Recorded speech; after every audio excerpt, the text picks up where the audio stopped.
तर ताईंनो, कशा आहात सगळ्या? खूप साऱ्या ताई म्हणतात की ताई तुम्ही इतका वर्कलोड कसा मॅनेज करता. सो तोच वर्कलोड तुम्ही सुद्धा मॅनेज करू शकता. काही गोष्टींचा जर तुम्ही विचार केला, काही गोष्टींचं प्लॅनिंग केलं तर सगळ्यात अगोदर आपल्याला काय करायचं आहे, जेव्हा आपल्याला ब्लाऊज येतात त्यावेळेला सगळे ब्लाऊज ज्या दिवशी तुम्हाला द्यायचे आहेत त्याचे अगोदर व्यवस्थित काढून ठेवायचे आहेत. नियोजनबद्ध पद्धतीने तुम्हाला ते ब्लाऊज पीस, ब्लाऊजचे अस्तर काढून ठेवायचे आहेत. ते व्यवस्थित कटिंग करून घ्यायचे आहेत.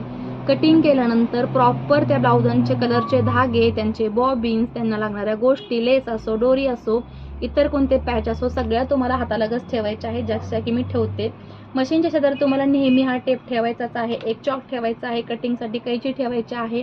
ओपनर ठेवायचं आहे. कधी स्टिच तुमची इकडे तिकडे गेली तर लागणाऱ्या गोष्टी हातालागत असल्यानंतर परत त्या गोष्टी घेण्यासाठी उठावं लागत नाही.